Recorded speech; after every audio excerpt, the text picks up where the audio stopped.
Love all the KLOK t-shirts I saw last night, fitting right in. Like I said, welcome. I'm Abby. I'm the Senior Manager of Client Partnerships here at Horatio. We've got a great day of panels planned for you guys.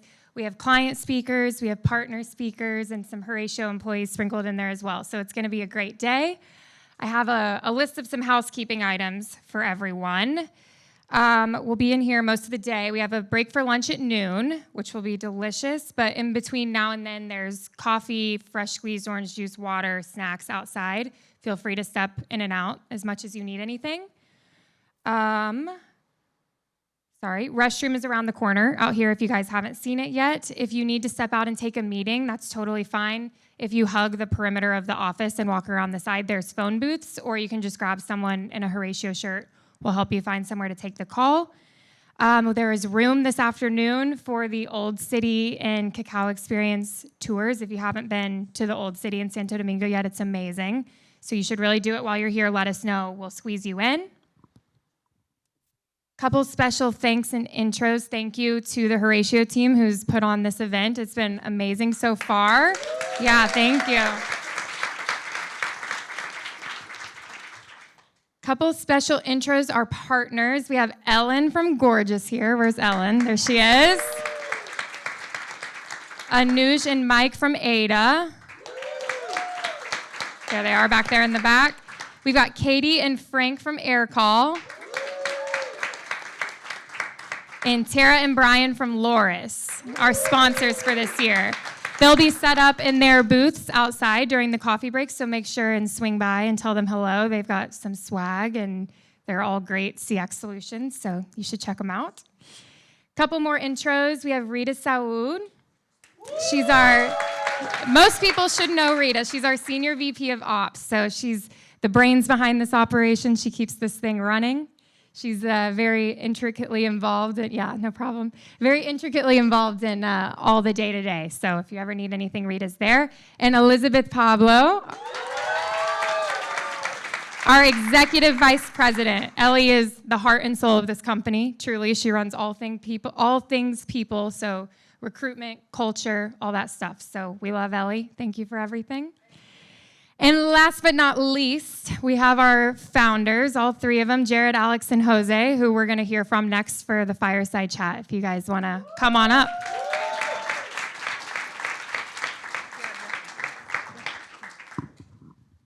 Thanks, Abby. Test. No problem, guys. Testing. How's it going this morning? Good morning, everyone. Testing, uno, dos. Good morning. Good morning. Morning. One sec. All right, let's kick it off. I think most people have heard it, but we've got some new faces, so everybody loves a good founder story. I'd love you to share with the crowd how Horatio came to be. How did we meet? It's a good one. I don't know. So, the three of us started our MBA program at Columbia while we were also working. So we were doing our executive MBA there. We all come from a finance background, and we met on our first day of business school. Became really close friends, and we knew that we wanted to start together something, and that something initially was a venture capital fund investing in e-commerce brands. We quickly realized we didn't have money to do that or a track record, but we did make some investments in some brands, and through our experience in those brands, we realized that one of the biggest pain points of a fast-growing D2C company is building a robust customer experience team that is proud to represent your brand values and voice. And as the majority of you know, scaling a team in the US is very hard.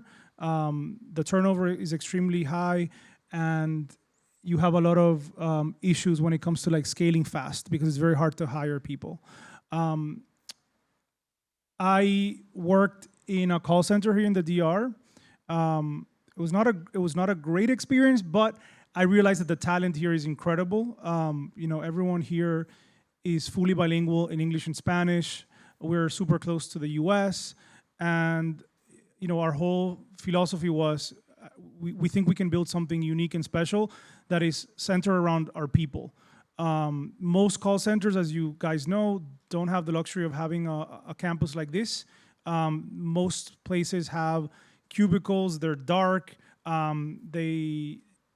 the agents feel trapped in a space where they need to ask for permission to go to the bathroom or take a break. And we understand productivity, so don't think that we don't focus on productivity here, but we think that long term, if you treat your employees with respect and you take care of them, the productivity is going to be better long term, and your attrition is going to be lower. And that is one of the things that the industry in general suffers from, is extremely high attrition rates.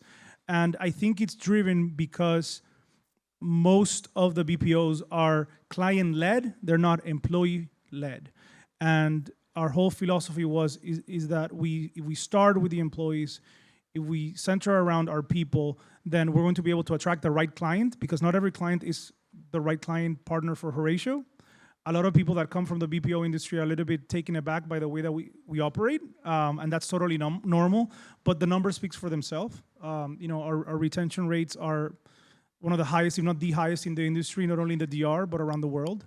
Our people are extremely happy, as you can see, and our clients in turn are also extremely satisfied with the partnership that they've embarked on with Horatio. So here we're focused on building long-term partnerships with our clients, and at the end of the day, we're proud to represent some really cool companies, and that's the other differentiating factor about Horatio, is that we get to work with really cool companies. In our opinion, all of you guys are mission-driven. Your companies have some sort of different mission. They're trying to disrupt their respective industries, and that for us is really special, and for our agents is also very special, because we deal with millennials and Gen Zers. They need to be aligned with some sort of value, and I think you guys do a great job at that. So we typically don't work with traditional companies. All of the companies that we work with are trying to do something different. Yeah, That's the PG story. that's a PG story.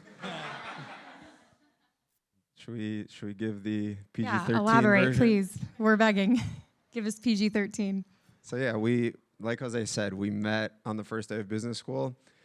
We knew we wanted to do something together, and then toward the end, Jose was like, "Look, DR is great. We have some amazing people.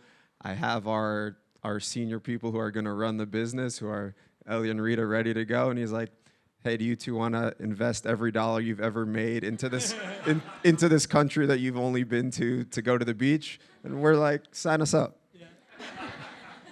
And have we decided which story we're going with this year on where the name Horatio came from, or Yeah, that's also a it question changes that, by the year, by the way? that we get quite often, is where did the name Horatio come from? Where did you guys originate it? And the story that I had always known was, we started the business, if you guys are familiar with New York City and the West Village, Jose had an apartment there. It was on Horatio Street, and that's where we kind of came up with the idea, started working through it, and that's kind of where the name stuck. But in I think our first presentation, we were in business school. We're in an auditorium kind of like this. There's 200 people. We're presenting. Everybody's going through their business ideas, what they're doing, what their ideas. And somebody from the crowd asked, like, "Where did you guys get the name Horatio?" And I grabbed the mic, was ready to answer, and Jose looks at me and goes, and I go, "Oh shit, I got this." And he goes, "Are any of you guys fans of Shakespeare?" And I'm like, "Where the hell is this guy going with this?" And he's like, "Are any of you guys familiar with the play Hamlet?" And then there were a couple people in the crowd. It was Columbia, so we... It's the business school types. Everybody knows everything there. And so he goes, in Hamlet, Horatio was Hamlet's trusted partner and friend. And he was the one that lived to tell the story of Hamlet afterwards. So just like the Horatio of Hamlet, we try to be the trusted partner and friend to tell our client's story to all of their customers. And I looked at him. I was like, that's the last time we're going with that story. And that's why he owns sales, I suppose. Yeah. Alex, while you have the mic, I wanted to talk a little bit about the general growth of Horatio, because I've only been here a little over a year, and we were just moving into this office. Now we're outgrowing this office and having to expand. So it's grown so much even since I've been here. I can't even begin to imagine how you guys feel. Just talk to us about the growth and evolution of Horatio. Yeah, I think a lot of you guys either work at startups or have worked at startups, and I think one of the really cool things is to take the photos in probably the moments that you're not as proud of at the time and you don't think is a big deal and is not something that you think is special. And so we have a lot of photos here. We're looking here at the top left was like our first office. That was it. So those 3 people were about all we could fit in. Shout out to Joanna. If she's Joanna, here. who's Joanna was there also. over 5 years ago. Yeah, this was about 5 years ago. The bathroom was right to the left of where she's sitting. So it was a very tight, cozy team that we had. But from there, we were able to just grow a little bit. And I remember our first office held about 20, 25 people. We couldn't fill it. We didn't have enough people really for any of the seats that we had there. But it was really cool. We carried the furniture over ourselves. We put it in the back of Jose's car, Elizabeth's car, pulled everything together. And that was our first, real home outside of that one. Yeah. One of our first clients is also here. So shout out to Annie. Yeah. From Woo! She can probably name most of those people in that picture on So the bottom right. Dr. Squatch was one of our first clients, and that's when Ellie and Rita convinced Rita to join us. We were like, we don't have any money to pay you, but we promise you it's going to be great. Yeah. And she's like, yeah, I'll do it. I'm like, okay, sure. Ellie's a master negotiator, so she can get whatever she wants done. And yeah, that for us was our first journey together. I think all of us were agents. We were handling customer service interactions. It was our first transition from the Philippines, and we were learning as we went. But I think it was a very powerful experience for us. And obviously today, Dr. Squatch is still one of our strongest partners. Super happy to work with Roma and her team. So it's been very special to carry that journey. So we've expanded. You guys all went to the office tour here. We consolidated probably 4 different offices that we had in Santo Domingo here. Then we also have an office in Santiago, which is a couple hours away from here, which is really cool, which hopefully you guys will get to see at some time when you come visit us. And then we were really proud in 2023 to launch our Colombia office in Bogota. So...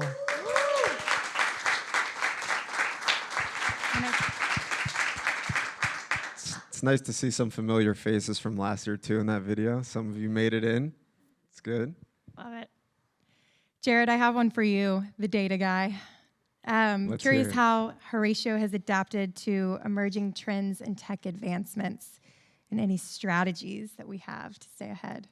Yeah, so I think most of you all know, so legal, finance, and data and analytics reports up to me. You'll hear from our analytics director, Steph, a little bit later. But I think from very early days, we always wanted to be a tech-forward service business.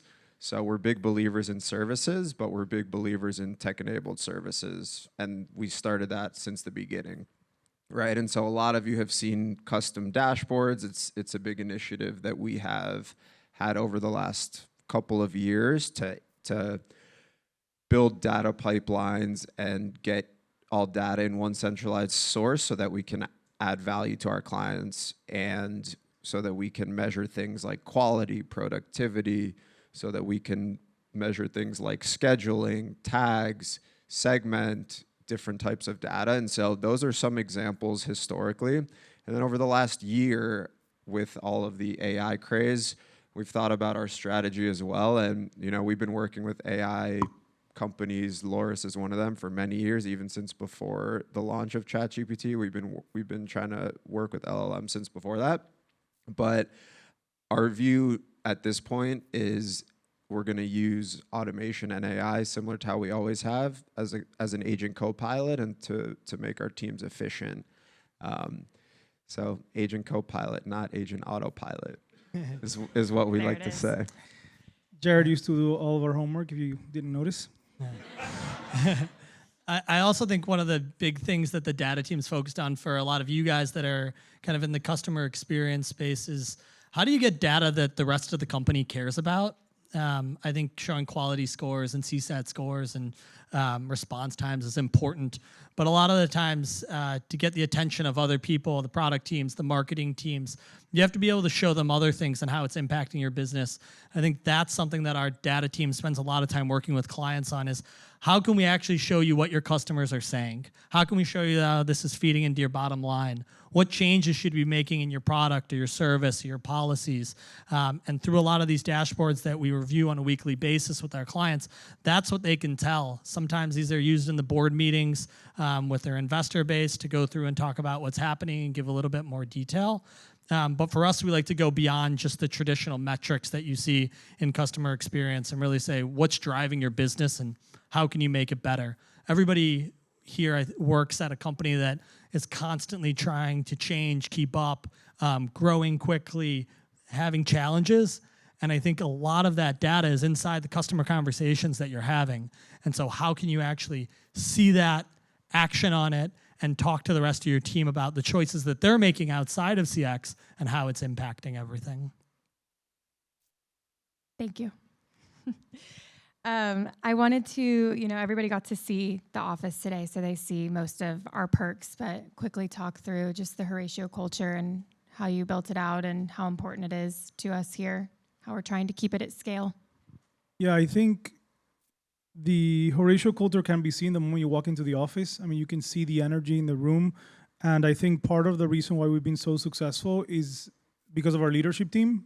Kudos to the leadership team that has been here for a very long time. They really understand our DNA. They understand how we operate, not only how we treat our clients, but also how we treat our teammates. And I think that's what makes us very unique. Obviously, the perks that we provide are cool, but at the end of the day, it's how you treat people. And I think our directors, particularly and our client service managers, do a really good job balancing the client expectations with the employees' expectations. As I mentioned earlier, we do work with a lot of Gen Zers, very challenging generation, let me tell you. You have no idea what the directors have to do here to keep everyone happy. There's a lot of different personalities, a lot of expectations. And so, they do an amazing job day in and day out, making sure that we are appealing to everyone across each particular preference.